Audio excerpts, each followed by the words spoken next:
Hello everyone and welcome to Ghost Turd Stories. I'm your host, Troy Gent. Ghost Turd Stories' mission is using humorous and challenging stories from veterans and first responders to reduce the burden of families whose veteran or first responder took their own life. Ghost Turd Stories' vision is to use humorous and challenging stories to prevent suicide within our ranks and reduce the burden of families whose veteran or first responder took their own life. We hope to attract veterans and first responders as well as those interested in knowing more about what it's like to be in our shoes while we wear or wore those shoes. At Ghost Turd Stories, we tell and write the stories of veterans and first responders for their families and friends. We love storytelling and believe there is nothing more inspiring and nothing that gets people to take action like a great story. Families and friends want to know the sacrifices we made, the services we rendered, and the people we lifted, so they can be inspired and learn about the legacy we left. Our podcast is the face of our company, but we want every family who cares to know about the experiences their veteran and or first responder went through for them. We interview veterans and first responders, collect pictures, write their stories, and compile them in a book for their families and friends to enjoy. Oftentimes, it's difficult for us to talk to our loved ones about what we did, saw, and heard while serving. At Ghost Turd Stories, we bridge the gap. For pricing, visit linktr.ee/Ghost Turd Stories and click on the second tab directly under the podcast link called Let Us Write Your Story.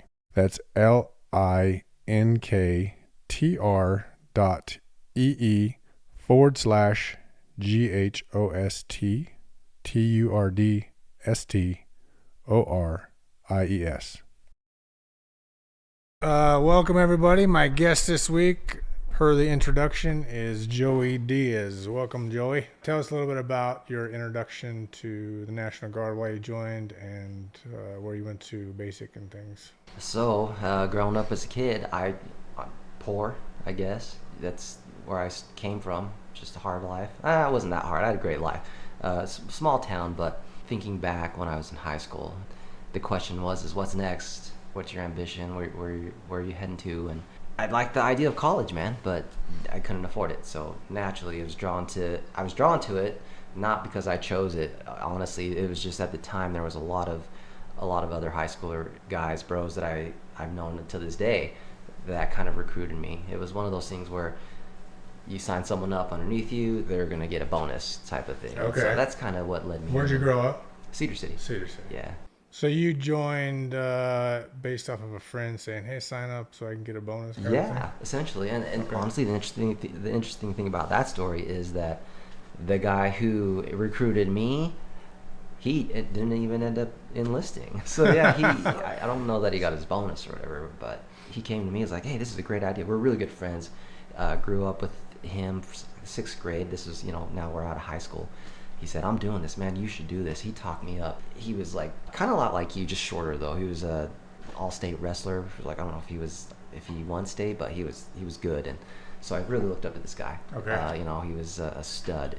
Needless to say, I enlisted. I signed and everything. And Ruben, all things like, man, I don't think I'm gonna do this anymore. I was like, Did you just get cold feet? I think so. Yeah. If I remember correctly, it just. Knowing him now, yeah, he wouldn't have probably done well in the military because he's not insubordinate, but he just likes to make his own choices, make his own decision, kind of run his own show. Type of thing. Okay. Yeah. Yeah. Still a great guy, outstanding guy. Yeah. So you joined in what year? I believe it was 2000. And where'd you go to basic? Man, I went to what a lot of people called Relaxin' Jackson in South Carolina. Relaxin' Jackson. Yeah, Fort Jackson. In basic, were you one of the guys that kind of tried to hide a lot? Like just don't volunteer for anything. That didn't work out in my favor though, because I did. I just kept my head down. That's what they said. That's what my recruiter told me. It's what a lot of the guys that went out before me and came back said. Just fly low. And then they wanted to make me a PG, platoon guy. With that came lots of smoke sessions, man. Yeah. I was messing up left and right because I'm 18, 19 years old, wet behind the ears, don't know how to lick about leading whatsoever. And so, yeah, I was constantly just getting drilled, man. So explain what smoking is. Oh, it's like the same thing as like when they say beat your face, right? Like get down and get some push-ups, or go do some squat thrust, Diaz, or, you know, go make yourself look like an ass and do some donkey kicks or something until we tell you to stop. What are donkey kicks? Oh man, it's like you just jump up and down. It's like a jumping jack, but instead you just kind of, you rear up your foot, and you got to make sure your heel or the back of your foot kicks your butt. So they, yeah, I mean for minutes. They made us do high knees, but not. Oh yeah. They didn't make us do those. So which one was your least favorite? They all suck after a while. They really did. I can't say I had a favorite one that sucked the most. It's like squat thrusts were always the hardest. It's, you know, kind of like that burpee status thing. So those ones killed me. Do you have a specific smoke session that you remember that was particularly awful? So and why? It was something silly too. I was just marching the platoon up to the chow hall. You were the PG at the time? Yeah. Okay. Kind of new. Maybe just promoted, I guess. We were kind of in the middle of lots of different trainings. I think we were just getting out of like the classroom, doing classroom stuff, but we also drew our weapons, and we were starting to get familiar with those. We had two soldiers that stayed back and watched all of the weapons, and I didn't think that they needed to eat apparently, and I forgot all about them. So I marched the rest of the guys up, and I come back, and they're just still standing there at parade rest. The best soldiers you could find, right? Just standing there. The look on their faces, however, though, they were just pissed. And so maybe it worked the same way in the Marines. You had you were supposed to designate two to eat faster. Yes. Then run down and replace them, and then relieve the other two. But you didn't do that. Totally forgot. Yeah. Okay. Yeah, and I'd been watching it this whole time. I wasn't platoon guide up until this point. I saw it, but just whatever slipped my mind, I guess. And so that was ongoing. That was from the end of chow until everything was done, whatever we were doing that night. But that was from so if chow. you weren't doing something essential, you were being smoked. Yeah, basically. Essentially. Well, if you weren't listening, or if you were falling asleep, you know, in class. I had guys that would put water in their mouth and fall asleep, and they would leave it in there, and it would, and the drill sergeant would walk by and be like, "Work up and get to the back of the room." You remember? I've never heard of anybody doing that on purpose. Oh no! Put it in their mouth on purpose. Yes. Because then if they fall asleep, it'll wake them up. Right. But no, man, these guys, they were honest, man. They were. It's hilarious. So the drill sergeants would see the water dripping. Yes. Like, we know what you're doing. A huge mess. Or they just see like it was drill, but it was just excessive amounts, and it would just be all over their BDUs. Busted. That's hilarious. Yeah. This one time in officer candidate school, they said, if you need to, smack the guy in the back of the head in front of you to kind of keep him awake. So I saw this guy kept falling asleep. I hated being smacked in the back of my head. So I'm like, well, I'll help him out and pour some cold water down his back, you know? I poured a little cold water down his back. He was pissed. I don't know. I'd take water, I guess. Yeah, I'd imagine this guy like you smacking someone, and that would piss him off even further. You go, just do what I was told. That's funny. I never heard that before. Yeah, we did whatever we could to try to stay awake. So did you remain PG for the remainder? I did, man. I graduated from basic PG as platoon guide. Did you have a favorite drill sergeant and least favorite drill sergeant? I thought they were all equally hardcore. Even the female one was scared the hell out of me from time to time. She was even pregnant when I was there. Why did she scare you? Her in particular? She was just tough, man. Like, just could do more push-ups than some of the guys, could rucksack further. Like, she's pregnant. Yeah, and she was pregnant during the whole thing. The whole thing. I'm like, okay, that's very intimidating. Did you ever see any of your fellow privates? So like in particular, for example, one night they were making this guy clean when we were all in the rack, and he was screaming the whole time, right? So did you have anything like that happen? No, not necessarily. That sounds like a kind of a psychotic breakdown almost, because, you know, they're really putting us through some hard stuff, you know. No, there was an incident where there was a scuffle in the barracks. Everybody was pissed off at everybody, and it actually woke up the barracks next door, and I think they're the ones, their quartermaster called our drill sergeant. He came in, and we did what's called an address change that night. It's basically where we take all of our possessions, well, we don't have much, right? Just your Yeah. bunk and your wall locker. You take all of that outside and you set it up and you sleep outside. And it wasn't like we went to sleep outside though. He's like, as soon as we had it all set up and we're So you took all the bunk beds outside with everything else, just everything, and set it up just like it was set up inside. just right outside our barracks. Yeah, Okay. and our barracks, they were, I think they were like mobiles at the time. The barracks were being renovated, so we had like these just mobile units. Yeah. And we had an asphalt pad. That's where we set it up. I've never heard of that happening. It was That's intense. crazy. It was really So how long did you spend out there? humbling experience. Sleeping outside? It wasn't very long. As soon as we got all of our stuff out, we thought we were maybe going to sleep outside. He said, guess what? Get it back inside now. So we did that one time, and then after that, we squashed it, and we all made a mess. So all the privates were mad at each other, basically. Yeah, there was. I can't really remember what the heck. It might have had something to do with like the rotation for the quartermaster, the person that stays up. Okay. Guys weren't having the roster that night or something. I don't know. Okay. It was what, 10 weeks, basic, and then where'd you go after that? Stayed right on base, man. We just moved to a different location. The initial entry into the school, was it kind of like your introduction to basic, or was it a lot more toned down? Oh, it was way more toned down. They actually treated us like students. Like soldiers? Yeah, soldiers. Okay. And it was a mechanic school? Yeah, right. Okay. It was a wheeled mechanic. Well, mechanic. We still had to earn our privileges. It wasn't until about 3 or 4 weeks in it where we knew we had the opportunity to like ditch base and go out for the weekend. Mm-hmm. And so we were really hyped about that. But we had to learn or work cohesively, and our drill sergeant wanted everything dress. And how'd that go? Anybody get in trouble on the first Anybody one? lose privileges? No, we actually maintained. At this point, we're pretty, Still respect. too nervous to make stupid choices? Well, we've been broken down a little bit, so now we have some discipline, and we're a little bit better head on our shoulders than the buffoons. I guess we were going into this, training thinking, having it all figured out, type of scenario. No, we did good. We hit some clubs in, I want to say it was like the 5-star district in downtown Columbia. Is it Columbia? South Carolina? What is the capital? Whatever it's Charlotte. Charlotte, yeah. There was just a whole block of bars. We went there and we stayed together as a group. No one got in any trouble. No one got any fights. It was a good time. That's amazing. Yeah. That's good. I know, right? Just to think we're all pent up and we're just getting our asses beat the whole time. Did you get a break between basic and MOS school? Or did you I just went straight into it. the next day? Yeah. So where'd you go after your 10 weeks MOS school? Did you come back and join the unit in Cedar City? Yeah, so I was always a part of that unit. I just shipped off for training. I came back here and then started doing the weekend warrior stuff. I think I got back in somewhere in October. The unit already knew about the up-and-coming stateside deployment, which would have been the 2001 That was Winter Olympics. the Winter Olympics, okay. And so naturally, they weren't looking for volunteers. They already knew we were going to get mobilized. So I came home, I worked for a little bit, and then moved up to Salt Lake, which was kind of a neat experience. How long were you up there for? I think it was only for like 2 to 3 months. 2 to 3 I don't months. even really count that as an activation, but they Okay. do. It's all time counted as active service versus what I signed up to do. What did you do? What was your role up there?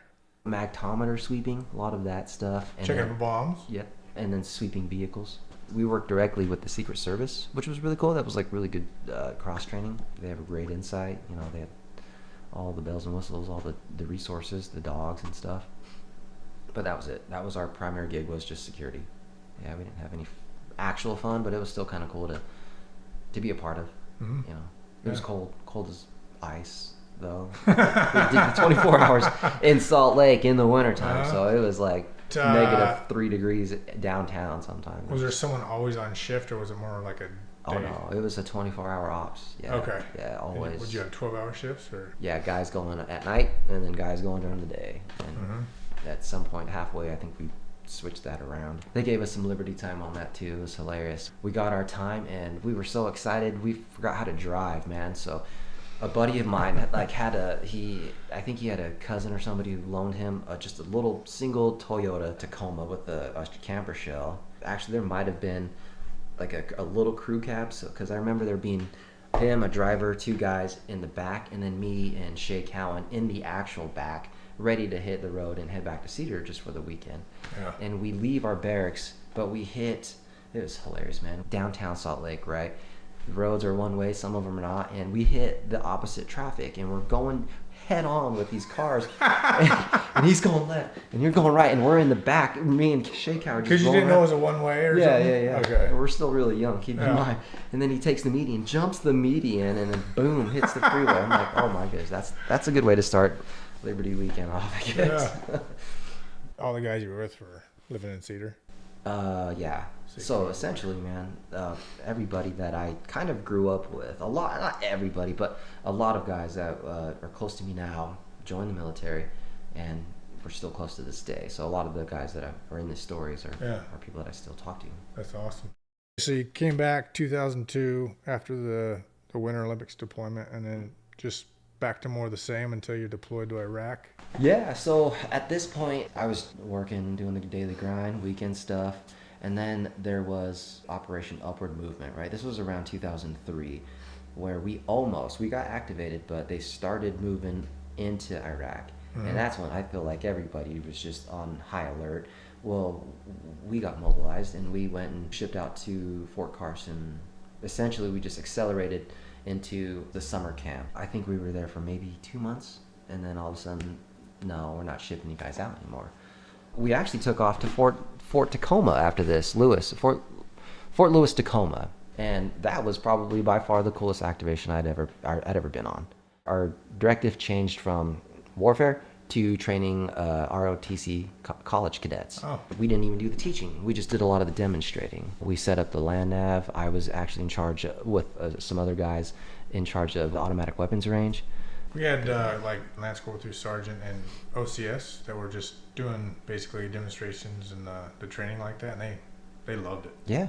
Oh man. They love that duty. So. We set up the Mark 19, the 50 cal, and just lit up the range, man. When we put so many rounds down range, we lit it up on fire. Yeah. Yeah.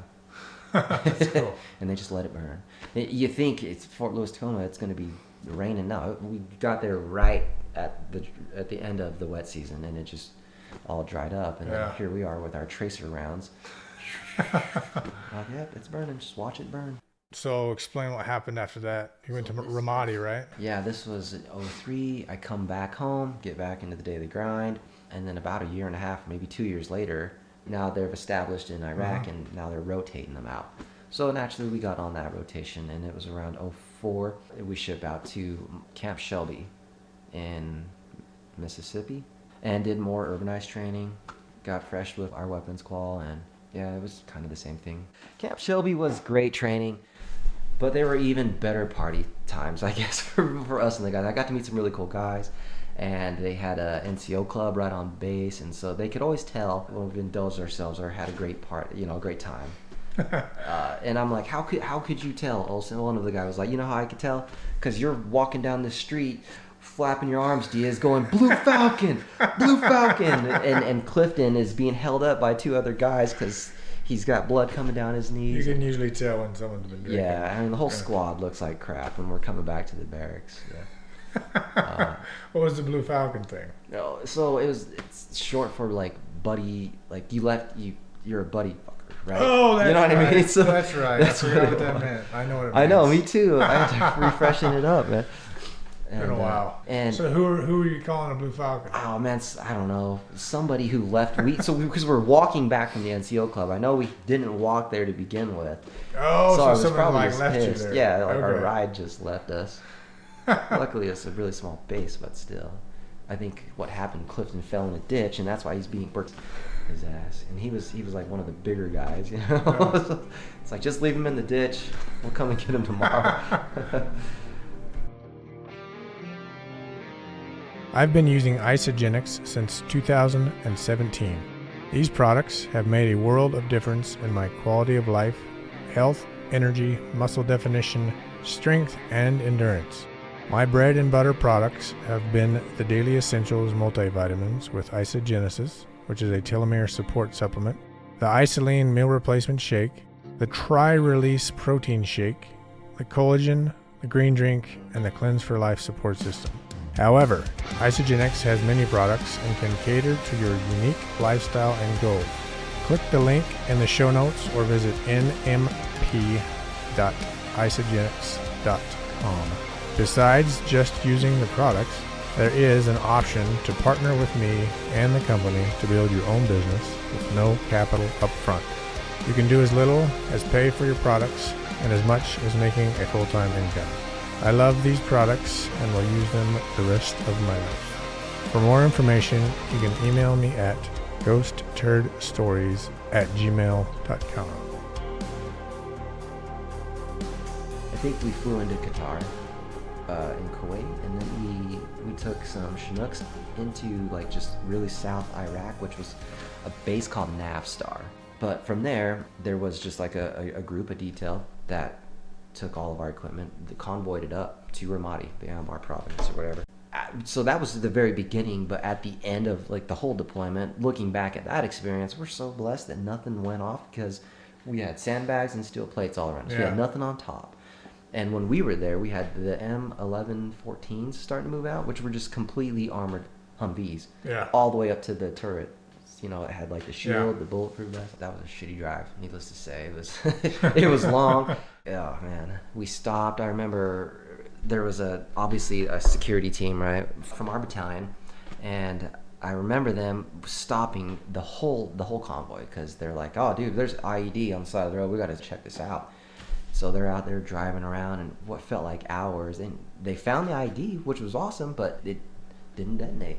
Yeah. And we're like, dude, we're so lucky. You're so lucky. Was it on the road? I believe it was just off on the side of the road. Okay. I don't remember exactly. It was really dark, but I think I heard like someone else's kind of their side of the story of it, and that's essentially what happened. Like, yeah, we found one, didn't go off. Lucky us. We'll just keep on trucking. And then we get into Fob Ramadi, and we go right through the gate, and there's like a hard shed building, like really big. It's almost like a warehouse size. That's where our gym was, and like the rec building almost. Anyways, they had all of us pop out some cots and sleep there. Little did we know, that was like right at the front gate. We didn't know. We just came in the gate, we stopped, we put up our racks, and then hit the bed. And this is like, what, day 2 now of being in country. All of a sudden, just this loud boom, and I thought, what hit the building? Because it shook us all awake. We all roll off our cots onto the ground. And that was like that was the very first start of it. So, okay, we're here, everybody. Was it a rocket? Did you see us coming in? Yeah, just indirect fire. It sounded like a rocket. Looking back after learning the difference between mortars and rockets, that was definitely a rocket. Yeah. That was just ongoing. They were always indirect fire, just always. The rockets they had weren't very accurate, right? No. Yeah. They get lucky sometimes, but... Yeah, they got real close. So close. Yeah. I felt the dirt hit my face. And I'm like, hip, I'm all right. Wait, nope, I'm all right. I'm all right. Check on McCoy or somebody else. Yeah.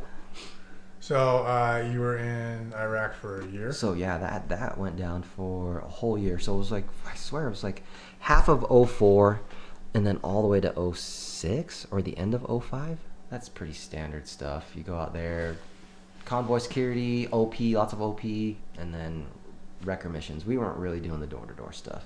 That was you guys. Marines came in and out of Fob Ramadi all the time. And I got to meet some of the guys, which were awesome because being a mechanic, they would see the bay, be like, hey man, you hook us up? I'm like, hell yeah, I'll hook you guys up, whatever you guys need. So were you working on their vehicles too? Oh yeah. Obviously I made sure my chief was okay with it, but I think he was on the same page. But they had their own mechanics. Well, they did, but they were clearly like a different fob. These guys might have been out of Baghdad, the Air Force base. So it was more like an impromptu ask. Yeah. Like, hey, this happened. Can you fix this real quick or something? Essentially. Okay. So there was a lot of camaraderie built. You know, there's a lot of stigma sometimes between Marines and Army guys, but not when you're in country. Yeah, not when you're in country. It's different. Things change. Yeah, it's really different.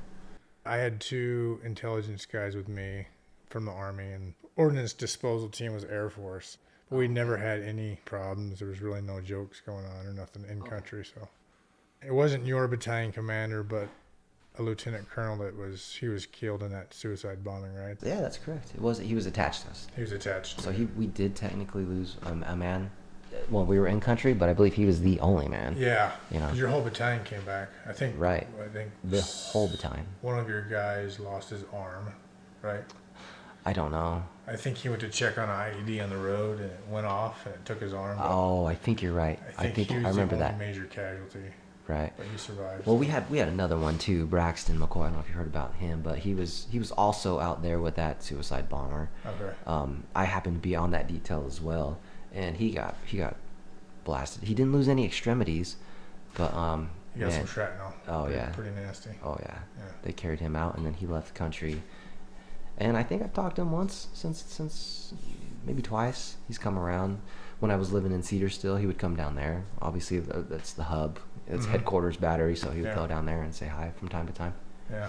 Was there anything that happened with your mental health or PTSD that you would like to share, and then also how you overcame it? I'm a pretty level-headed guy, man. I usually try to always see the upside in all, even bad scenarios. But little did I know that I suffered from it, though, just based upon like the evaluations they did on me. And I find, honestly, what works the best is prayer and stretch and meditation type of stuff to really lower the anxiety. What gets me the most is the uncertainty, I suppose. Yeah, the uncertainty will drive you nuts if you let it. Thanks for being here. Really appreciate it. You're welcome, Troy. Okay. Anytime. Thank you for listening. Please tell your friends and family so that we can bring more joy and awareness to those struggling with suicide ideation and the families who desperately need help after the loss of someone they love to suicide.